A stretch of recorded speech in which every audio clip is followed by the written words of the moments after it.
Muito bem, gravando, nós estávamos falando em off aqui, né? Hoje, dia 8/11/2025, e cada aluno aqui num canto do país dizendo que, num canto não, mas todos aqui, ou no centro-oeste ou no sudeste, né? Ou no Goiás, chovendo, no estado de São Paulo chovendo, e aqui armando uma chuva, assim, terrível.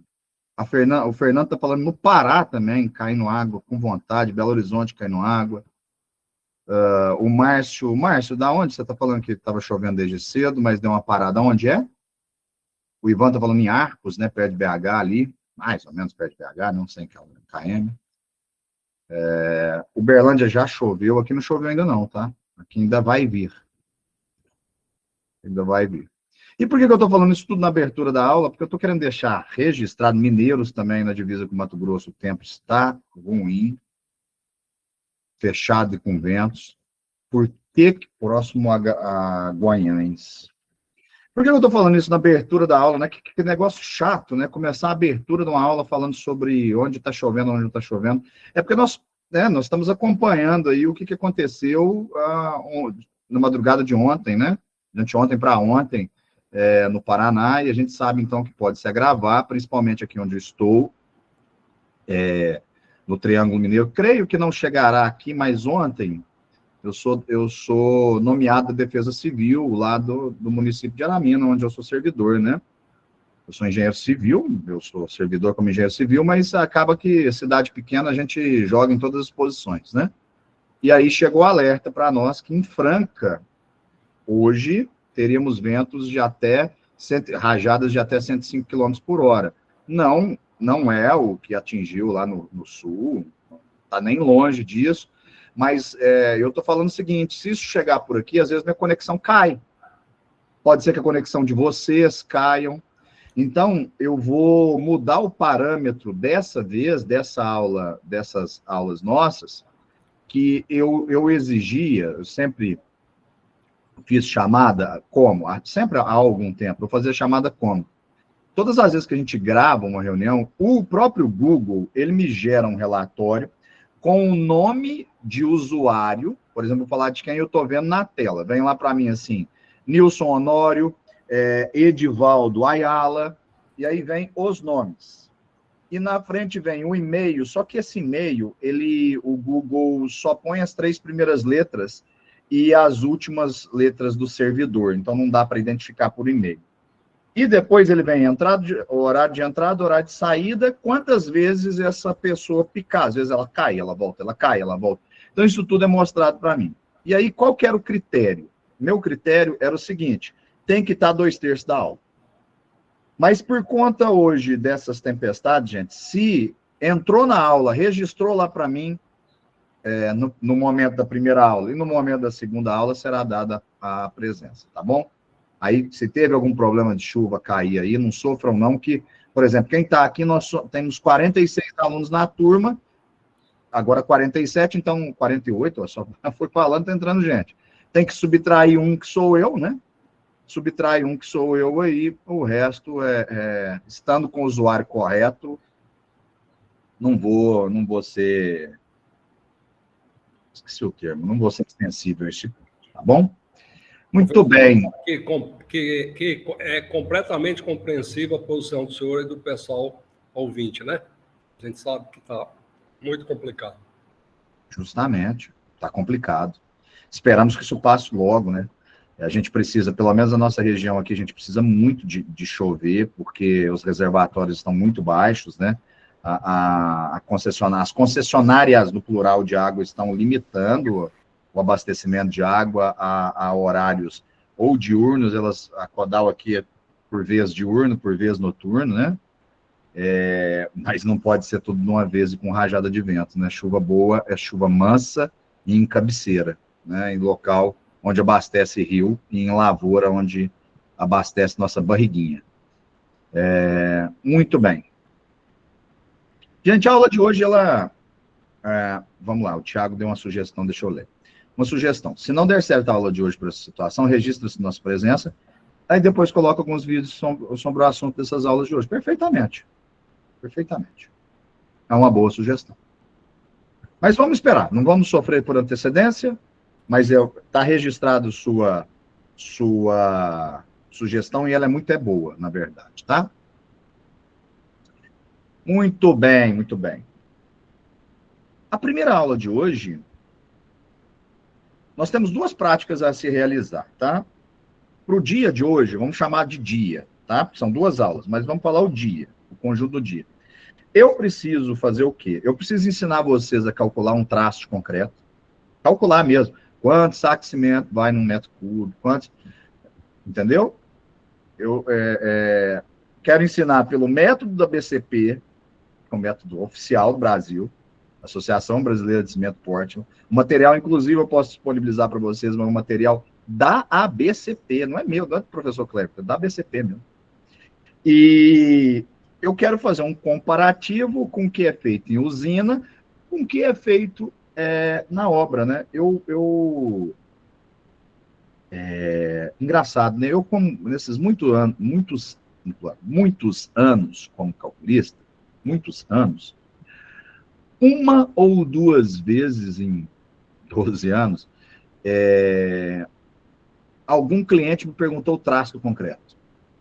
O engenheiro calculista, né, uma das variáveis da equação do cálculo do concreto armado, seja da laje, da viga, do pilar, do radieiro, fundação, é o FCK do concreto. A gente tem que alimentar as equações com FCK, né? Por exemplo, a equação de flexão é MD, 0,68, largura, altura ao quadrado, FCK, profundidade de linha neutra, vezes o braço de alavanca, com menos 0,4, profundidade de linha neutra. Então, eu tenho que informar a geometria desse elemento e o FCK desse elemento, para tirar daí a profundidade de linha neutra, para eu saber como é que ela está trabalhando na flexão, quanto que vai ficar, porque são dois materiais, né, o concreto e armado, concreto e vergalhão, para eu saber o quanto o concreto está trabalhando, o quanto o aço está trabalhando, ver se está dentro dos limites que eu posso permitir, senão eu mexo na altura ou mexo no FCK. Então, o que eu tenho de variação? Altura, largura e FCK. E depois, sabendo quanto que ficou, eu estou falando grosseiramente, quanto que ficou de esforço de compressão no concreto, tração no aço, eu pego essa linha neutra, jogo na equaçãozinha, né, MD dividido por D, vezes FYD, vezes 1 menos 0,4 x sobre D. Aí eu consigo determinar a área de aço, e em função da área de aço eu determino a quantidade de vergalhões em função dos espaçamentos, que tem a ver com o nosso assunto agora, que tem a ver com o diâmetro da brida. Então, eu fiz esse rolê aleatório todo aí, não aleatório, né, mas eu fiz essa volta toda, para mostrar para vocês o seguinte, eu mandava lá, então no projeto estrutural, vai lá 25 EPA, que é o projeto que eu usei no meu cálculo, é o projeto que eu usei para calcular, beleza? Tudo bonitinho. Raramente me perguntava. Depois que eu entrei na prefeitura, no começo eu não sei se era uma forma de teste, ou depois por forma de respeito. No começo eu acho que era teste, depois que eu ganhei o respeito, eu acho que por respeito. Todas as vezes que eu todas as vezes que eu faço uma ordem de serviço para o gerente de obras, para o diretor de obras, tocar, abrir uma rua, abrir uma caixa, verificar o entupimento, fazer um reforço estrutural num ponto ou em outro, cortar uma valeta, porque está entrando principalmente época de água agora, fazer depressões na calçada, retirar a lombada, colocar a lombada. Cidade pequena acaba isso, o trânsito, a infra, a obra pública, a fiscalização, acaba tudo caindo, né?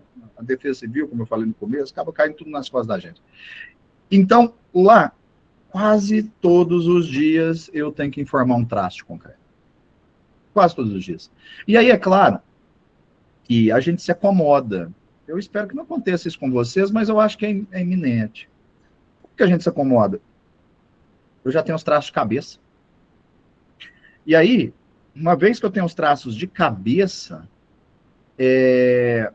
eu não faço mais essas contas que eu vou mostrar para vocês, né? Porque eu cheguei aos meus valores, são meus valores, cheguei a meus valores e confio neles. Então, antes de chegar a esses valores, é claro que eu fiz alguns testes lá na Universidade de Uberaba, né? Eu tenho a felicidade de tudo que eu vou prever lá no canteiro, lá de fora, eu posso vir na universidade aqui e fazer o teste para ver se eu falei bobagem ou se não falei. Então, em função disso, no final da primeira parte dessa aula, nós vamos aprender o que é acadêmico, que é o correto para cair em prova, que é o que vocês vão responder em prova, em concurso, em qualquer coisa acadêmica. Depois, eu vou passar para vocês o prático. Fechou? E aí vocês vão tomar as decisões de vocês. E às vezes eu fico até com uma dorzinha no coração de falar, vou passar a prática, porque parece que eu estou burlando a academia e minha função aqui é ser professor, tá? Beleza? Então, usem com moderação o que eu vou falar para vocês sobre prática. Com moderação, tá? Vai que o professor está errado. O que está da ABCP não está errado, foi revisado por pares, tá bom? João Batista, professor, qual a diferença entre FCK e MPA? FCK é a resistência característica do concreto a resistir a um esforço de compressão. FCK refere-se a uma tensão resistente. FCK refere-se à resistência do MPA. Certo? É o nome da resistência do MPA.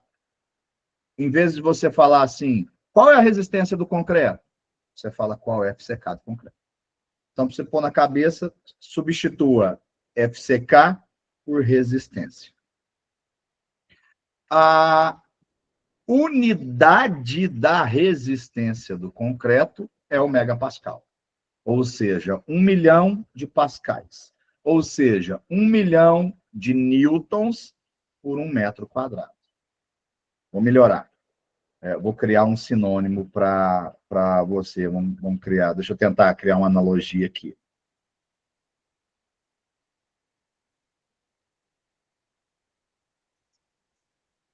Gente, fugiu da cabeça. Eu queria criar uma analogia com uma outra situação para te explicar. Beleza. Não. Deixa eu ver. Não vou conseguir criar uma analogia. Mas você... É Nilson. Fala, Nilson. Eu não sei se vai te ajudar, não, mas o MPA vem nas notas fiscais da concreteira. MPA 25, sim, 35. Sim, mas eu queria criar uma analogia para fazer a diferenciação do MPA para o FCK, porque o FCK é a resistência. A unidade da resistência é o MPA, é o megapascal. É isso que eu estava tentando fazer essa analogia. Então, quando você, João Batista, você pergunta para mim, qual é o FCK desse concreto? Ou seja, você pergunta para mim, qual é a resistência desse concreto? Eu respondo para você, João Batista, ela é de 25 megapascais, ou de 25 MPa. Entendeu? Seria isso. Tecnicamente, o FCK é resistência, e FCK é o gol, MPa é o goleiro. Pode ser. Muito bem, muito bem. Vamos lá. Então, vamos começar o método de dimensionamento pelo método do ABCP. A partir do momento que eu dividi a tela com vocês, vocês estão vendo a minha tela, exatamente a minha tela, e então, vocês estão vendo a minha visão, ó. Vocês estão vendo uma abinha aberta só e tal. O que vai acontecer? Na hora que eu colocar aqui, vocês estão vendo a mesma coisa que eu. Então, eu não vou conseguir ler mensagem. Boa tarde. Eu consegui entrar agora. Ainda vale presença? Vale presença. Obrigado. Aí, qualquer coisa, vocês me chamem, tá bom? Então, a Associação Brasileira de Concreto Portland Online, isso foi de uma palestra, tá bom? Essa palestra já tem alguns anos, mas está válida ainda. E o palestrante foi o engenheiro Rubens Curti, tá? Eu vou ler só o currículo dele aqui, né? Porque é justo, né? É justo. Eu vi isso lá na Concrete Show, tá? Que é um lugar que eu já falei que vocês têm que ir um dia.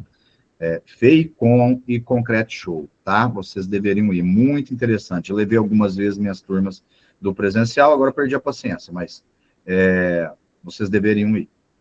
Supervisor dos laboratórios em tecnologia de concretos e agregados da BCP, ministra curso de formação, atualizando o gerenciamento na área de tecnologia de materiais, atua na BNT como elaborador e revisão de normas como coordenador das comissões de estudo e revisões de implantação de normas referentes aos ensaios de concreto.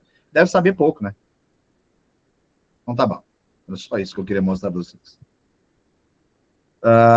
Ok.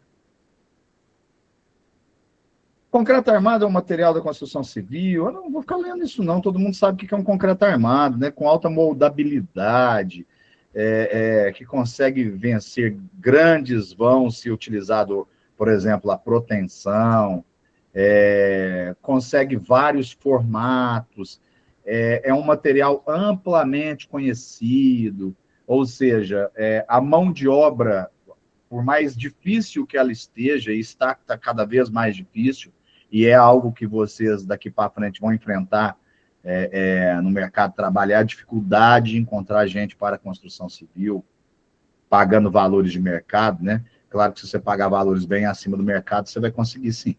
Mas pagando valores de mercado cada vez mais difícil, mas ainda assim, o número de pessoas que sabem trabalhar, rodar um concreto, fazer uma forma, subir tijolo, né, o pedreiro em si, o servente, ainda é muito maior do que o carpinteiro, do que o serralheiro, do que o caldeireiro.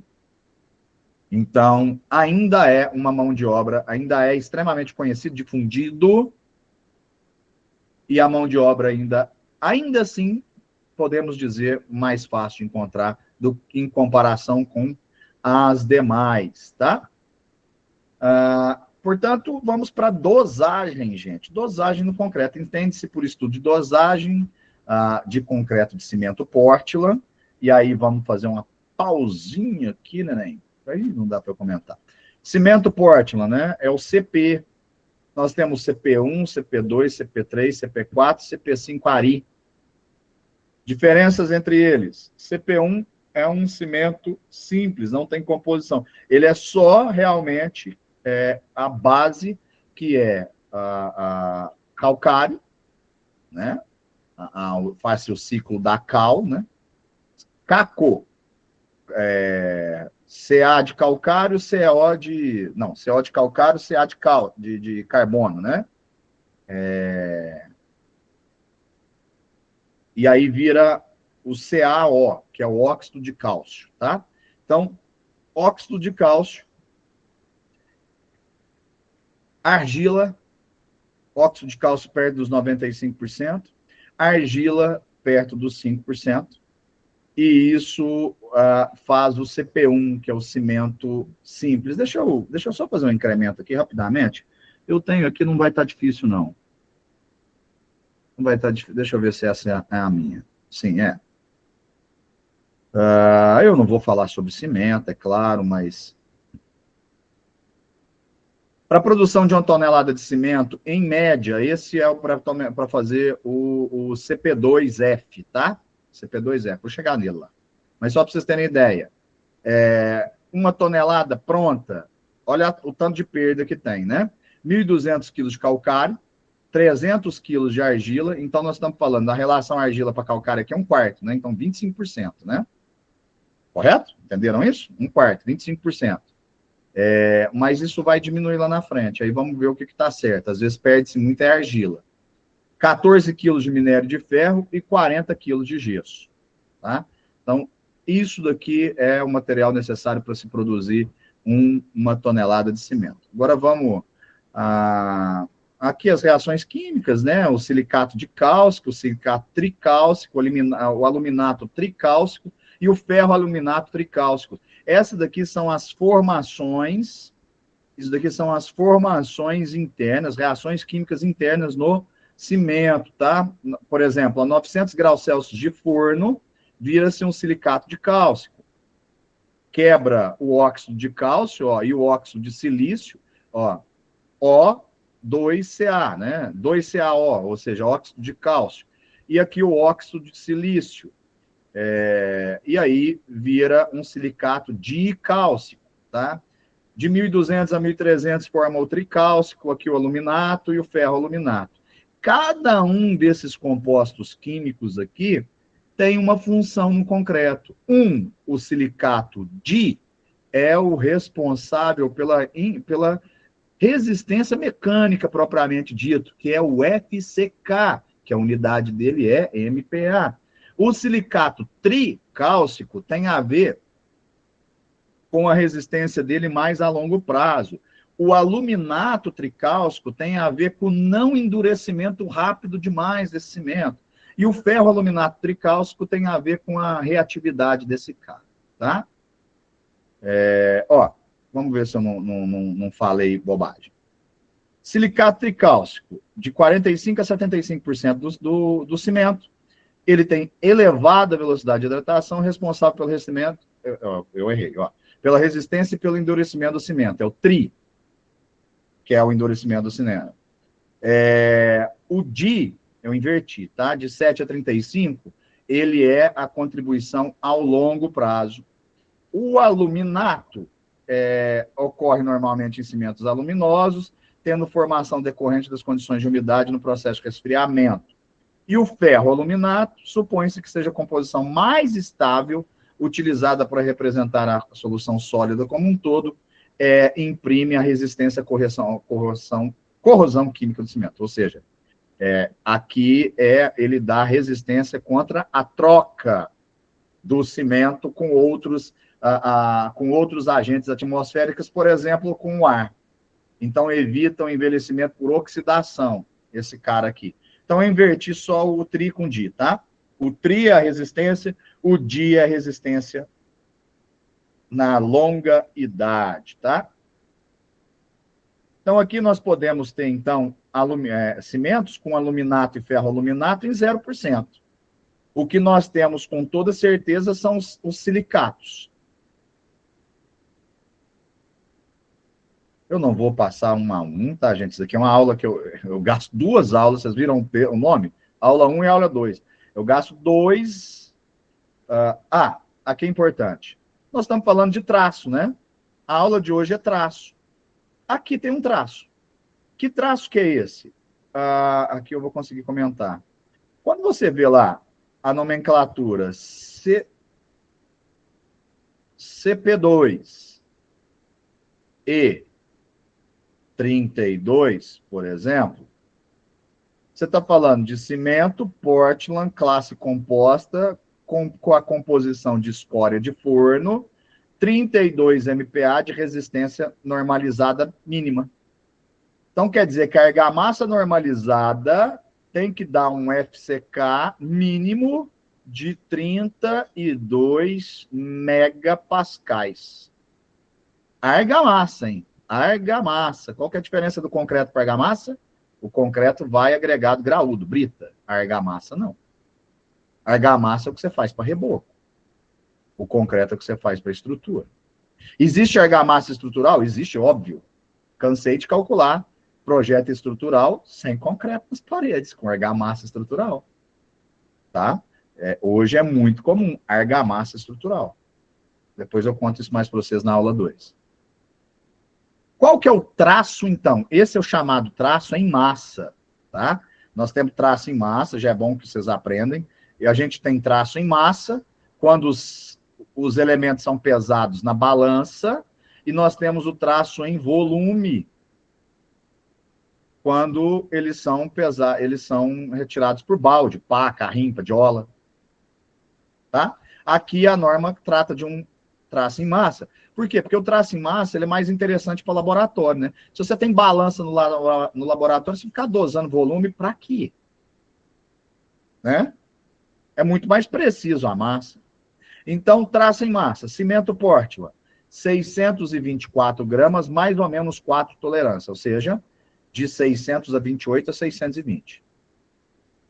Água, 300 gramas, ou seja, 300 ml, é 1 grama por ml.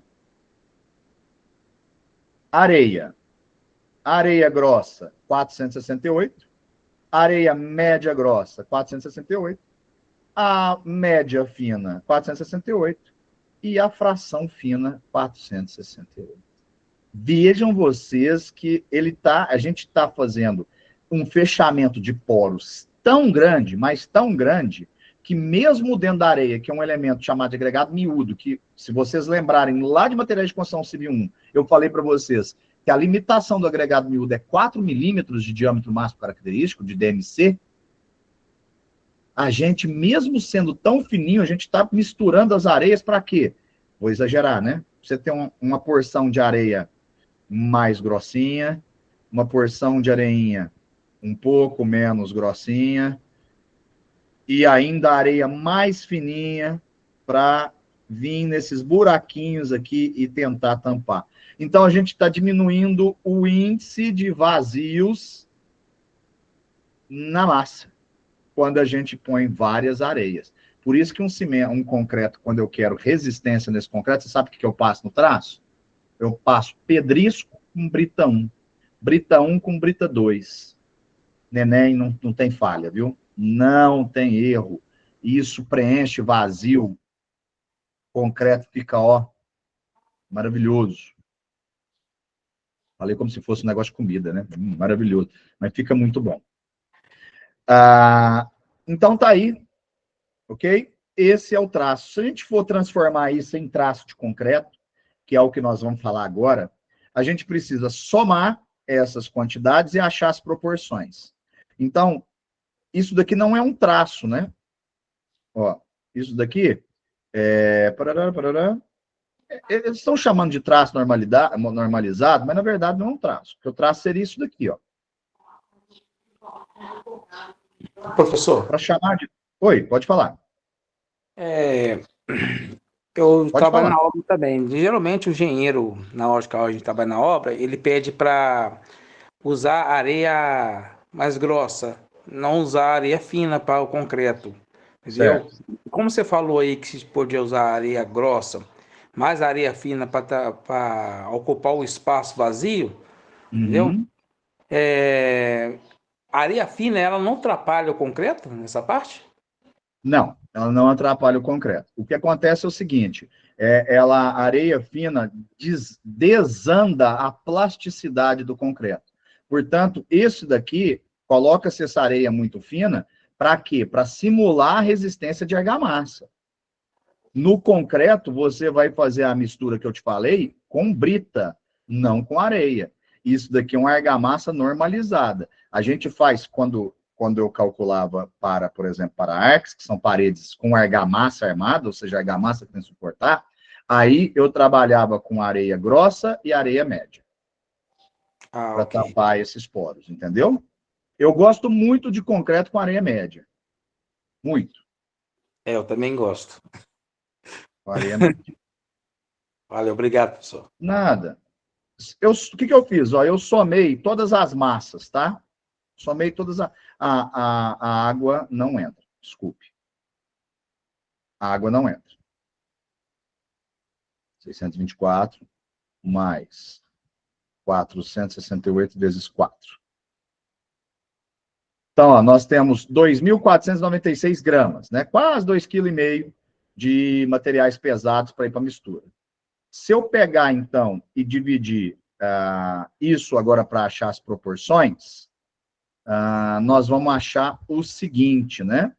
Vamos pegar 468 vezes 4 e dividir isso por 624. 3. Então, quer dizer que meu traço de argamassa é 1 para 3. Por quê? É uma parte de cimento para 3 partes com a somatória das areias. A somatória das areias é 3 vezes maior do que a somatória do cimento. E é assim que você faz divisão. Você acha o traço para areia, propriamente dito. A gente vai achar para areia e pronto. Aí, se você quer mesclar a areia, você vem aqui e quebra. Aqui a gente está falando de 1/4, né? 3/4 é 0,75. Se eu quiser escrever esse traço em função das areias, eu escreveria 1 para 0,75 e escreveria 4 vezes, para 0,75, para 0,75, para 0,75. E aí tem um negócio chamado relação água-cimento, que a água se relaciona direto com o cimento, que basta eu dividir um por outro, vai dar aproximadamente meio, né? 524, 300 dividido por 524, mais ou menos meio. Então, a relação água-cimento, aproximadamente meio. Tá? Isso é um traço. Um traço, aqui são as quantidades do traço, o traço mesmo é escrito assim, ó. É uma proporção. Traço é proporção. Eu quero só mostrar aqui, ó. Cimento Portland, composições e adições, resistência mecânica.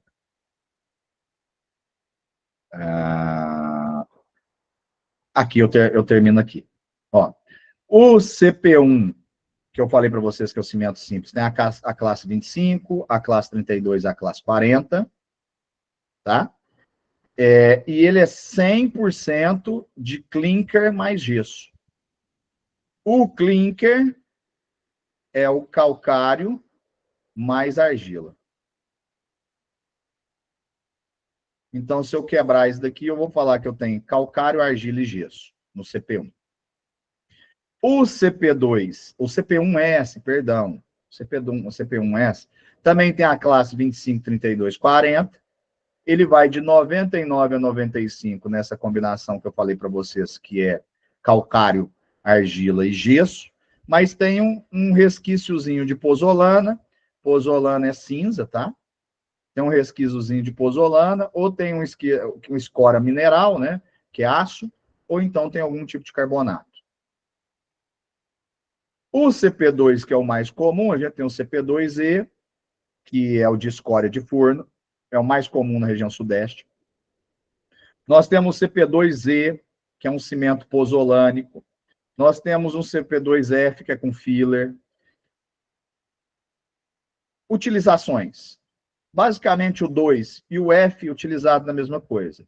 O Z é utilizado para elementos que podem ter ataques, ataques ataques do meio, por exemplo, uma manilha de esgoto. Umidade. Manilha de esgoto. Altamente suscetível a ataques.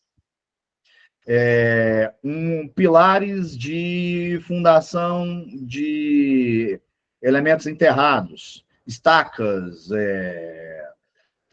subsolos. É interessante CP2E. Mas não se usa porque esses ataques são pequenos para quando estão dentro do solo, tá? O problema é quando dentro do solo ele está em contato, por exemplo, com esgoto. É um grande caso aí, um grande exemplo do CP2E, tá? CP2E para fazer manilha. Tem o autoforno, o CP3, tá? 6525. Olha o tanto que ele tem de escória. Então, ele é um cimento mais pesado dos cimentos, de todos os cimentos, ele é o mais pesado desses cimentos.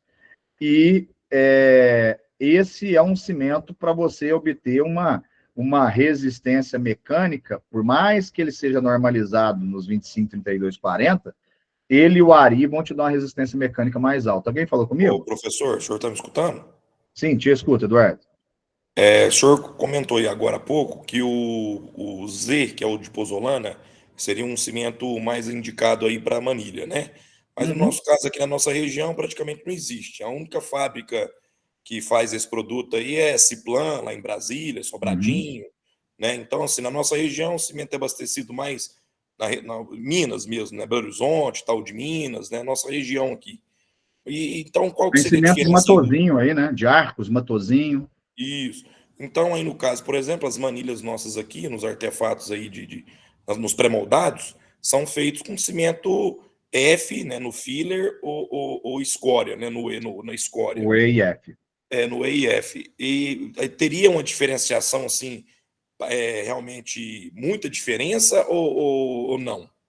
Olha, eu não sei, Eduardo, te avaliar qual é o tempo em que... Para isso, eu tinha que ter uma comparação assim.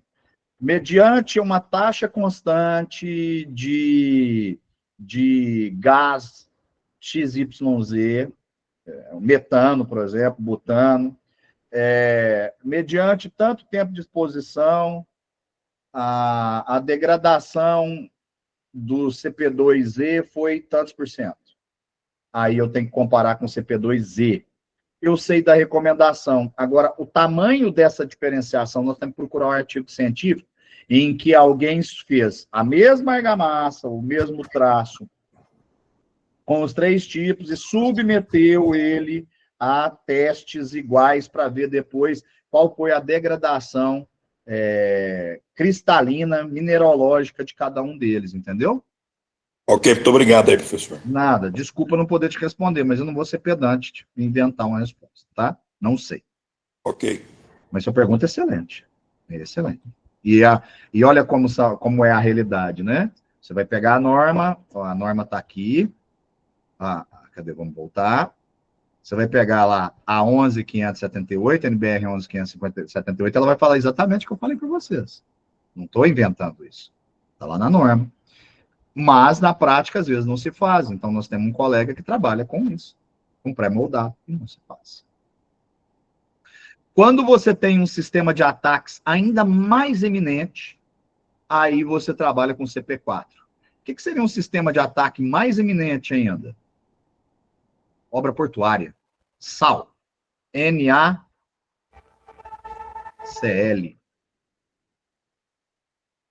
Tanto é que o senhor Sérgio Naia, ou Sérgio Canaia, inventou de fazer um prédio, alguns prédios com areia saloba, areia de praia, para economizar dinheiro. Eu lembro disso. Preciso contar para vocês o que aconteceu ou não? O prédio caiu. Eu lembro disso quando eu era criança. Então, vocês se lembram já o que aconteceu, né? Caiu tudo. NaCl extremamente corrosivo ao concreto e principalmente ao aço. Ele come o vergalhão de aço e ele fissura o concreto e come o aço. É brabíssimo. Então, assim, se você tem obra portuária onde esse cara não é de canalice, não é de criminosos no meio do concreto, ele é da natureza mesmo, CP4. E o CP5-ARI, alta resistência inicial, indicado para que tipo de obra? Obra que você precisa secagem rápida. Você precisa desenformar para ontem. Você está batendo concreto hoje e você está atrasadão, você precisa subir mais um pavimento, ou então sua obra exige que seja desse jeito. Por exemplo, eu fiz um cálculo estrutural uma vez de uma casa, aqui está um gráfico, depois eu mostro para vocês. Uma casa em que... Foi bem interessante esse projeto que eu fiz. Aqui está a rua, imagine a rua aqui está a calçada, e antigamente na cidade de Uberaba podia-se construir a casa já com a janela na rua já viram essas casas antigas que a casa chega até o limite da calçada? Já viram ou não? Já, né? Então, a casa era mais alta, tinha um arrimo aqui, a casa era daqui, o chão da casa era daqui para cima. Tá? E aí, qual que era o projeto?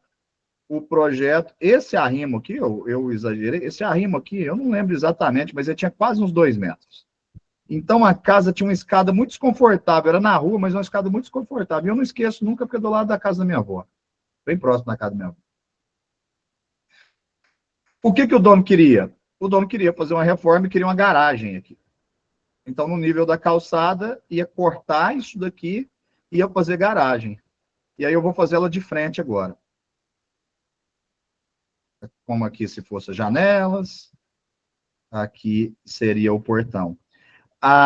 O que eu falei? Vocês vão começar a cavar com 1 metro de largura, e deu certo, viu? Cavar com 1 metro de largura e vocês vão entrando a cada 50 centímetros de profundidade, forma e concreto no CP5. Forma, concreto no CP5. Forma, concreto no CP5. Aí, fazia um lado do limite da garagem, ia fazendo um lado, porque a garagem não tem só 1 metro de largura, ia concretando um lado, À medida que concretava um lado, fazia o escoramento em cima e ia abrindo lateralmente até você chegar no outro lado da garagem. Aí fazia esses 50 centímetros de concreto e escorava de cá. Abria mais 50 centímetros, concretava de cá, abria 50 centímetros de lá.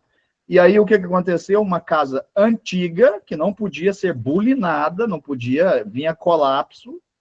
A gente conseguiu fazer um subsolo, fazer uma garagem de subsolo, sem afetar, afetou o piso, tá? O piso da casa foi afetado, não posso mentir para vocês.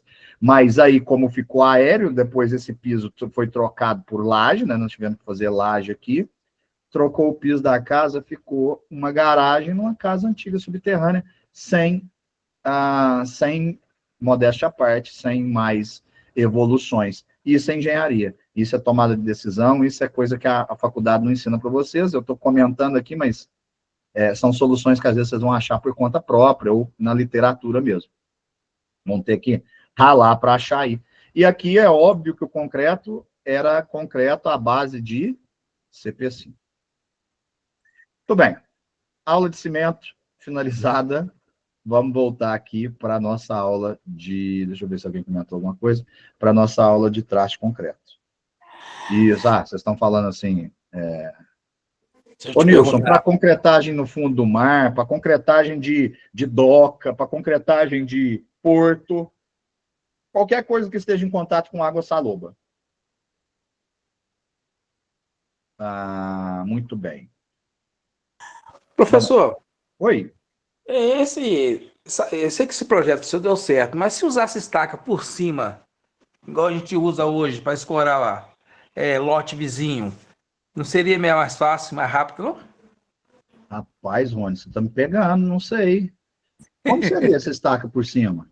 Tipo assim, em vez de você fazer os tubulão de um lado, tubulão do outro, fazer os tubulão e encher eles. Depois a gente cortaria no centro para fazer a garagem. Mas como que eu vou fazer esse tubulão e enfiar eles? Não tem um piso em cima? Tem o piso, tá aqui o piso, certo. Beleza. Aqui para baixo é tudo terra. Tudo terra. Lá no piso, cortaria e fazia os tubulão, como parede. Por cima. Aí fazia os tubulão de parede como estaca de escoramento. Certo? Aí fazia os tubulão de estaca de escoramento do outro lado. E no centro, vinha com uma bobiquete e tirava a terra. Então você está falando fazer uma cortina. Isso. Fazer uma cortina. Faz sentido. Faz sentido. Não tinha pensado nisso. Talvez fosse mais fácil. Mais fácil. Mas aí, o problema é o seguinte. Eu não consigo entrar com maquinário lá dentro dessa construção para furar. Eu consigo entrar no trado. Aí não seria maquinário, seria manual, igual antigamente aí. Furar no trado. Ué. Na mão e no trado. Isso. Era possível, sim. Se conseguisse furar no trado, era possível, sim. Ia furando lá de cima, fechando, fazia a cortina, fazia estaca justaposta, ia fazendo a cortina, e aí você podia depois vir cavar, porque aí acabou, né? Isso. Aí, o que acontece? O tempo gastava 50 centímetros, eu faria todos os tubulão e cortava no meio, praticamente finalizava a obra. Um dia de bobcat, ela arrancou tudo. Ué.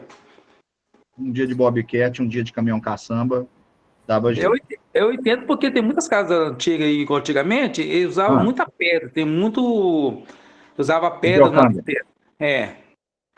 Que é pedra e barro, né?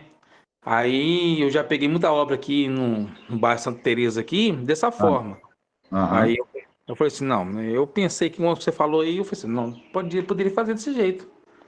E dá certo mesmo com tapiocanga em Santa Teresa? Dá certinho. Fizemos lá, ficou bacana, tá até hoje lá, bonitinho lá, carimbado meu nome. Acredito ser, claro. Acredito. Santa Teresa é o bairro boêmio aí de BH, não é? Graças a Deus. Eu tô Tem ligado. que ficar passear um pouquinho aqui, velho. Eu tô ligado. Em relação à questão do cimento, os tipos de cimento, né? Igual eu acho que vai ser falado aí, em relação aos cálculos, né? Mas, assim, uma coisa que a gente precisa salientar é que, geralmente, os cimentos normais, aí, CP2, enfim, é encontrado em sacos de 50 quilos, né? E, geralmente, o cimento CP5 é saco de 40 quilos. E aí, na hora que for feitos os cálculos, é bom salientar, porque acontece às vezes, o pedreiro que está fazendo, ele colocar o mesmo saco de cimento relacionado Com o mesmo traço.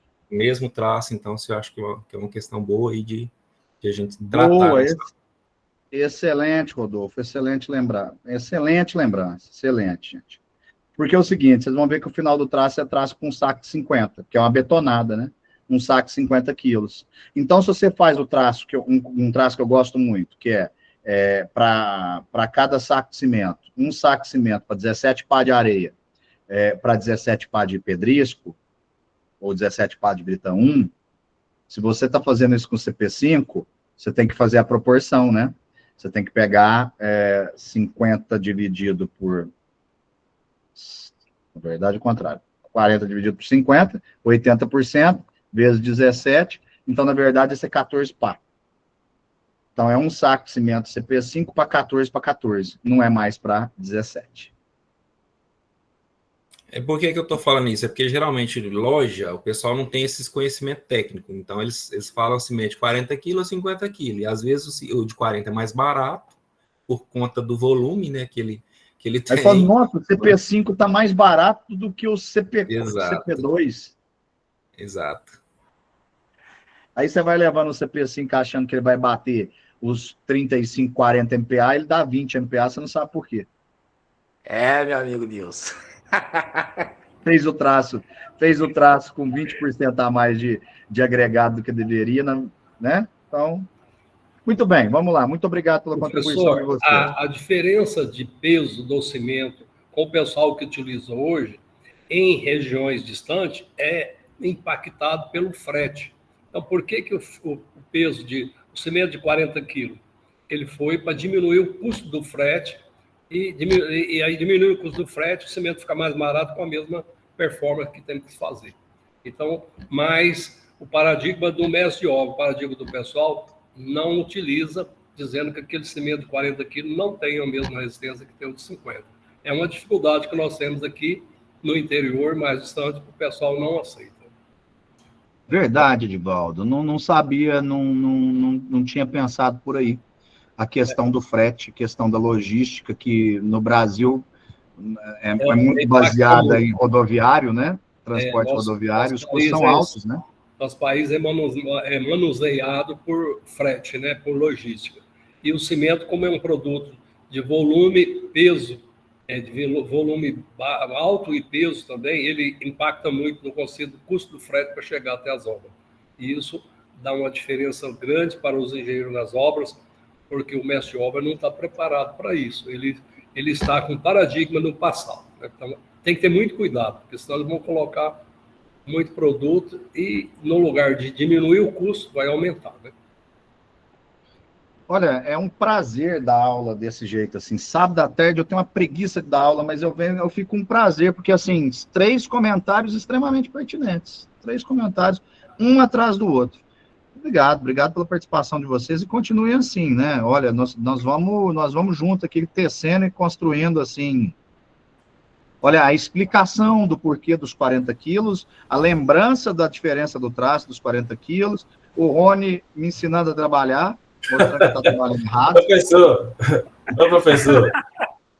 Professor, diga. A gente fica até feliz quando é o senhor que está dando aula, senhor. É bom demais dar aula de você. Você desenvolve direitinho, né? Agradeço vocês. Eu tento não fazer uma aula muito monossilábica, né? Senão fica um negócio meio chato, né? Mas por aí. Que ótimo. Professor, da mesma forma, eu posso falar também assistindo a aula com você. Por quê? Você coloca para a gente as coisas teóricas, mas logo em seguida coloca a prática para facilitar o entendimento que nós temos no nosso dia a dia. Isso é bacana. Muito bom. Mesmo. Parabéns aí para todos, né, com esse segmento. Obrigado. Professor, estou até agora tentando lembrar uma argamassa que preenche vazios, né? Que você falou de areia e tudo mais. ela preenche vazio e ainda reforço estrutural. É uma argamassa. Ela é Tem, ué. 30 Tem quilos. argamassa injetada de reforço estrutural, tem o Isso. grout. É o grout, pronto, é isso aí. É o É grout. isso aí, é o É o grout. grout. É isso Sim. mesmo. Você usa ele, por exemplo, para travamento de alvéolo de estruturas que são de parede autoportante, bloco autoportante, por exemplo, prédio da MRV, prédio da Inter, em que os cantos e a cada X blocos você precisa fazer um travamento vertical, e esse travamento vertical tem que descer vergalhão nele, à medida que se calcula, normalmente é um 3/8, e aí, se você fizer com brita, o que acontece? Na hora de você lançar isso, por mais que você respeite os mesmos 3 metros de altura que a norma de lançamento de concreto, lá desde a NB1 de 71, ela fala para você não lançar um concreto numa altura maior que 3 metros, porque se você lançar numa altura maior que 3 metros, o que vai acontecer? Vai separar, a brita vai descer, a nata de cimento vai subir e você vai ter um material 2 fases. Por mais que seja mais difícil, Nilson, você fazer um grout ser 2 fases, ainda assim, o adensamento desse concreto fica prejudicado se for com brita. Por quê? O bloco, às vezes, ele tem uma imperfeição. Às vezes, ele está um pouquinho fora do prumo, a gente sabe como é que é. E aí, a brita, às vezes, por algum motivo, aglomera num ponto e você fica cheio de vazios. Tanto é que os estagiários, um dos testes que os estagiários fazem é verificar se os blocos estão cheios ou não, por amostragem, ué. Foi por conta de imperfeição mesmo, e ficou com vazios. Aí, pronto. Você vê que eu nem sabia do que você estava falando, e estou te contando aqui, e é isso mesmo. Por isso do grauteamento, tá? Voltemos para cá. E a chuva até agora nada, ela vai aguentar nossa aula acabar para depois ela cair.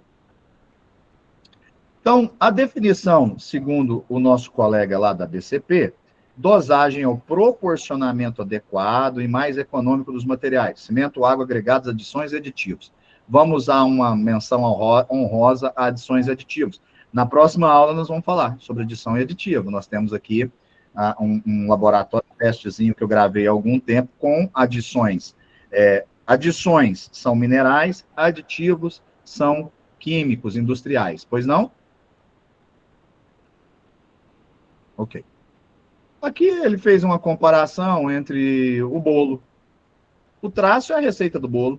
É pegar os ingredientes, te falar a quantidade que você tem que misturar, quem que você mistura primeiro, quem que você mistura depois, né? E depois fica pronto o bolo aí.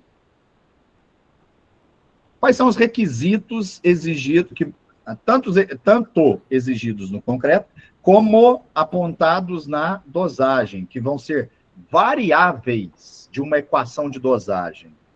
Trabalhabilidade, essa palavra aqui, eu não gosto dela por um motivo. Não existe uma definição concreta e pontual sobre trabalhabilidade. Se você for procurar trabalhabilidade no âmbito de materiais de construção civil, você vai achar algo assim, que tenha resistência adequada, moldabilidade adequada, que permita que o profissional trabalhe em um tempo adequado, que tenha um peso adequado. Então, assim, é tanta coisa. Trabalhabilidade é aquilo que proporciona o rendimento da obra ser bom, ponto. Não envolve tanta coisa aqui dentro. Agora, sim, resistência físico-mecânica, permeabilidade ou porosidade, que é função de durabilidade, condição de exposição e custo.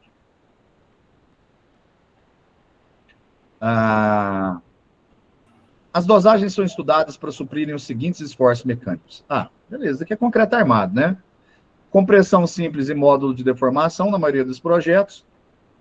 Esses são os ensaios, tá? Aqui as dosagens são estudadas, mas esses daqui são ensaios que se fazem em laboratório, da compressão simples e do módulo de deformação. dá compressão por diametral, tração por diametral. Ao invés de você colocar o CP em pé, você coloca o CP deitado. Eu acho que eu fiz um ensaio desse e tenho para vocês aí. Tração na flexão, é a tração 3 pontos. Você faz uma viga retangular de 1 metro de comprimento. Ela tem 15 de largura e 15 de altura. Você põe ela na prensa com 2 roletes embaixo, para ela apoiar em 2 roletes com 5 centímetros de balanço de um lado e 5 centímetros do outro. Na metade você põe um outro rolete e vê a carga que ela vai romper por fissuração na flexão, tá? E desgaste por abrasão. Esse teste de desgaste por abrasão pode ser químico ou físico, de adsorção, que é, abrasão é a raspagem mesmo desse concreto, né? Para simular, por exemplo, um pavimento asfáltico concreto, ou para simular, por exemplo, um radier de uma estrutura onde você vai ter movimentação de máquina, ou seja, frenagem e aceleração de veículos pesados.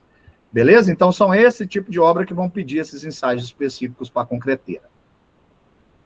De quais maneiras os materiais vão influenciar nesse concreto seu? Aí a gente vai responder a questão lá do colega que falou do engenheiro da areia grossa. Vamos lá? O cimento. Como é que ele se comporta? Vamos falar então. Se eu aumento a quantidade de cimento, maior consumo, entendam. Está sobrando cimento? Vou pôr mais. O que acontece se eu pôr mais? Você tem maior plasticidade, você tem maior coesão. Plasticidade é principalmente função da areia, tá? Mas o cimento influencia, mas pouco. Isso daqui, esse nome aqui, plasticidade, vocês liguem ele à areia, hein? Maior coesão é junção de partículas. Menor segregação, coesão junta, segregação vaza. Menor exudação, exudar é o quê? É o aglomerante movimentar por diferença de pressão para cima do agregado graúdo. O mais fino subir e o exudar-se, né? Sair do meio, tá? Mas ele gera maior calor de hidratação, ou seja, gente, o cimento, ele é um aglomerante hidráulico. Então, o que é um cimento? Um aglomerante. Ele aglomera. Ele é hidráulico, porque ele não reage com ar. Se você abrir um cimento no ar, ele não vai fazer nada com ele. Mas se tiver umidade, ele é hidráulico, ele vai começar o endurecimento. E tudo que está em volta do endurecimento, ele puxa para si. Só que esse endurecimento, na hora que você reage à água com óxido de cálcio, que você vai formar o hidróxido de cálcio, nessa reação química tem liberação de calor. Então, se você tem cimento, uma maior quantidade de cimento, maior liberação de calor é. É um exagero? Não, não é. Mas pega aí na hora que o cara acabou de fazer o reboco, para você ver o início de pega, né? O início de pega, aquele negócio de você botar o dedão assim, né? Pode ver que está quentinho. O reboco fica quentinho. Ele esquenta. Quentinho a ponto de fritar um ovo? Não. Você consegue pôr o dedo, não vai se queimar. Mas existe um calor de hidratação. O que te queimaria seria a cal, né? Por isso que a cal é tão pouco usada. Foi bastante diminuído. Hoje é diminuto o uso na construção civil só para dar plasticidade à argamassa mesmo de reboco. Porque a cal encontra aglomerante, aí a temperatura dela vai lá na tampa. Ela esquenta muito. A reação dela de tornar-se a hidratação do óxido de cálcio para tornar-se hidróxido de cálcio é muito alta. Areia, mas o nome correto é agregado miúdo. O agregado miúdo, porque pode ser filler também, pode ser pó de pedra, né? Os alunos aqui do presencial, sob a orientação do professor Humberto Ritt, olha que engraçado, era para ser minha orientação, mas eu resolvi mexer com mecânica. Meus alunos estavam fazendo ponte de palito de picolé e ponte de bambu. E aí, nessa semana da engenharia, o professor Humberto Ritt falou, você não vai mexer com material não, eu vou. E aí ele propôs para os alunos fazerem um trabalho substituindo o agregado miúdo areia por pó de pedra. Porque pó de pedra é subproduto da britagem. Então, ele é subproduto. Todas as vezes que você aproveita um subproduto, você está criando uma cadeia sustentável, né? Uma cadeia de produção sustentável, que impacta na logística, porque, né? Aí eu não preciso abranger isso, mas eu acho que vocês conseguem conceber isso.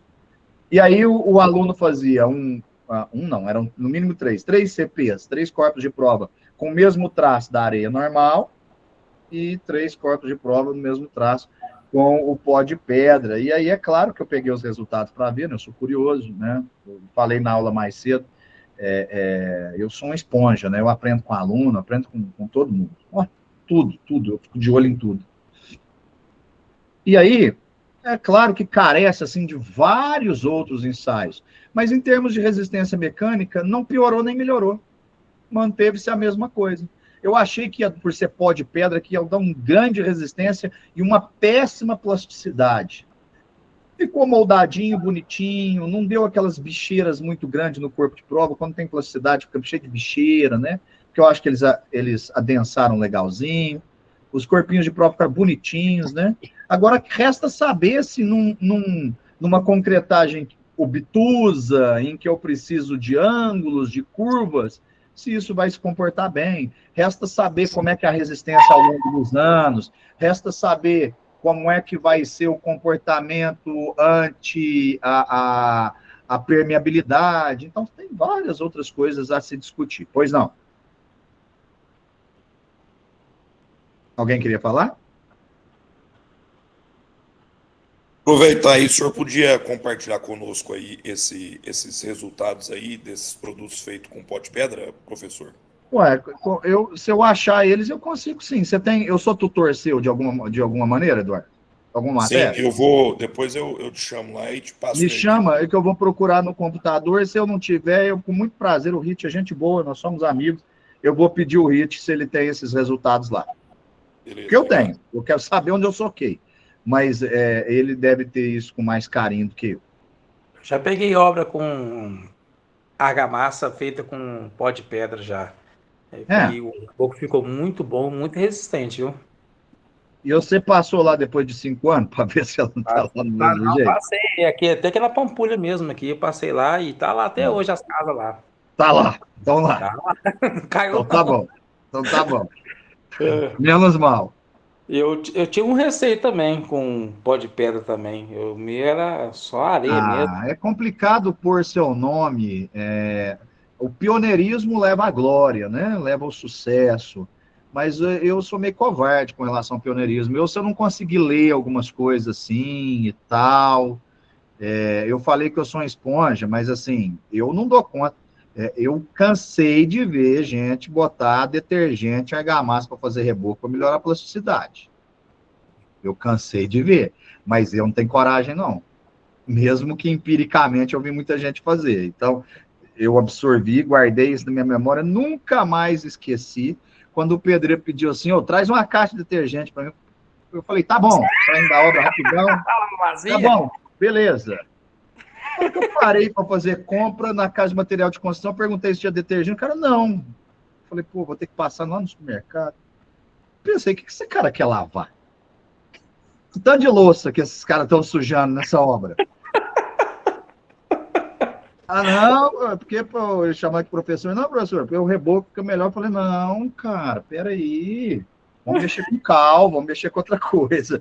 Vamos colocar Bianco, não, vem com essa de detergente. Não, porque Bianco é muito ruim, porque não. Tá bom, então tem o não é Cica Cal, tem a Cica Top, tem uma dessas marcas que é um cal preparado, Denver Cal. Denver Cal, não. Cicanol. Nada, na minha obra, nada de detergente. Só se ele comprou do bolso dele e fez escondido. Que eu não levei detergente, não. Tem o Cica também. Tem. Não, mas queria detergente. E não foi o único, não. Aí depois eu vou comentando isso, o pessoal vai falando, não, já vi também. E aí eu, de novo, curioso, uma esponjona, fui procurar, não achei nada na internet, nada de relevante, de estudo que dissesse sobre isso. Eu falei, esse negócio pode ficar até bom agora. Ele fez um pedaço para me mostrar. Nossa, ficou bom, bonito, né? Mas daqui 1 ano, como é que fica? Sei lá, esse negócio de placa daqui 1 ano, é meu nome, ué. Imagina eu dando aula para vocês, eu de volta falo assim, não, professor, eu conheço obra sua, tem gente xingando até hoje que aquela obra que você fez lá não sei aonde ficou uma porcaria. É ruim, né? Eu não falo que é meu professor, não. Eu saio fora. Sabão de pedra é ótimo, né? Sabão de pedra. Vamos lá. Aumentou a areia, ou o agregado grau miúdo, mas aqui o estudo é com areia, tá? Aumenta o consumo de água, aumenta o consumo de cimento. Lembra que eu falei que plasticidade é da areia? O concreto, para ele ficar bonitinho, o acabamento bacaninha dele, é a areia que faz isso. Plasticidade. Plasticidade entendam como moldabilidade, como a face lisa, a face lisinha, bonitinha. Isso é função da areia. Capiche? Função da areia. E o agregado graúdo? Como é que é se a gente... Aqui está vendo que aumentando. Nós aumentamos cimento, agora aumentamos areia. Como é que é o agregado graúdo? Se ele for mais arredondado e liso, ele também ajuda na plasticidade. Tá? Por exemplo, se eu usar de agregado graúdo, cascalho. Seixo rolado. Lisos. Se você usar lamelar, cuneiforme, né? Piramidal, que é o caso da brita de basalto, você tem maior consumo de cimento, areia, água e menor resistência. Por que menor resistência? Porque aquela pontinha quebra, fratura. Então ela perde resistência naquele pedacinho que está aquela pontinha. Mas como um todo, a perda de resistência é muito pequena. E ela acaba... E aí a gente tem que estudar o seguinte, né? Comparar o mesmo agregado com ele mesmo. Gente, se você levar uma amostra de basalto para romper, eu já fiz isso, tá? Ninguém contou. E está na literatura e eu já provei. Porque eu fui fazer um projeto, um viaduto aqui na cidade de Uberaba, eu pedi para fazer uma investigação rotativa, que nós tiramos lá mais de 1 metro de corpo de prova de basalto. Fui lá na geometa, foi a geometa que fez, fui lá e peguei ele para lixar, lixei, pau na máquina, vamos quebrar, vamos sondar isso, vamos romper para ver. Basalto bate 55 MPa fácil. Na literatura fala 50, acima de 50. Ele bate 55 MPa de resistência, mas fácil, fácil.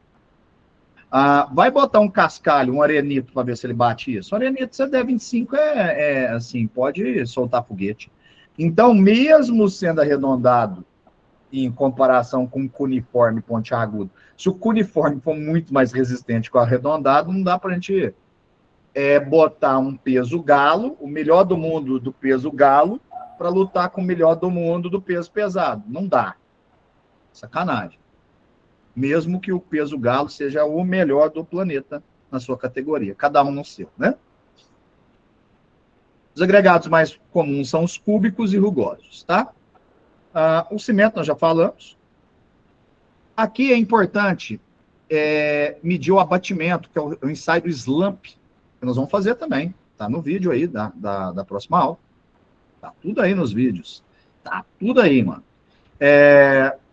O que é isso aqui? O abatimento, ele tem recomendações normativas para o abatimento. O que eu estou querendo dizer? O abatimento, infelizmente, vocês vão ver... Deixa eu só mostrar uma imagem, mas isso está no vídeo, para quem não sabe o que é o ensaio do slump. Slump test. O slump test nada mais é do que isso daqui, ó, um tronco de cone, onde você vem aqui, usa um tronco de cone, pega esse cara, enche de concreto aqui dentro, o concreto você acabou de romper, ó, igual ele, tira esse tronco de cone e depois mede para ver quanto que ele abateu, tá? Você tira essa camisa aqui, se você não tirar essa camisa, jamais ele vai ter formado desse jeito. Na hora que você tira a camisa com cuidado, a diferença entre a altura do molde, que era a altura que você encheu, né? Você enche isso daqui e rasa com a colher de pedreiro.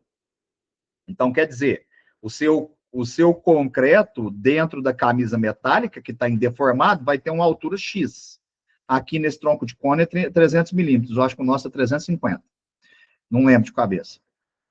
Mas não interessa isso, porque ele tem uma altura X. Depois que você tira, você vai medir a diferença de altura que ele fez, né? Método lusitano de medir tudo de novo. Bastava medir a diferença entre o tronco de cone. O que a gente faz? A gente só vira ele de cabeça para baixo aqui do lado para não ter que tirar a medida inteira. Aí eu tenho aqui a diferença entre um e outro. Esse é o abatimento. Então, por exemplo, um abatimento bacana, legal para você encher uma laje, é um abatimento 100-120. Então, é a classe de abatimento S100. Para você encher uma escada plissada, que é isso daqui, ó.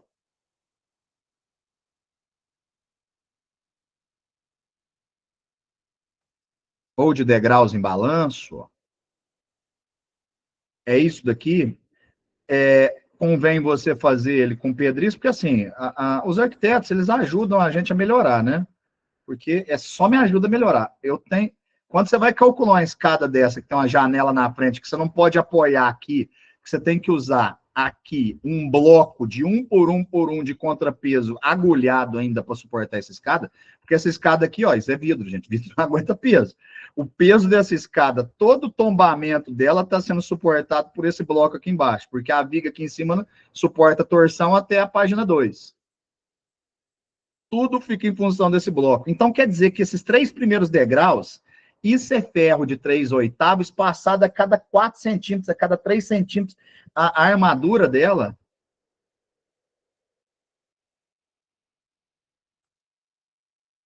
é em forma de estribo. Ó, é agarrado. Essa daqui tem pouca armadura, essa bonitona aqui tem pouca armadura. Aqui, ó, quando tem bloco.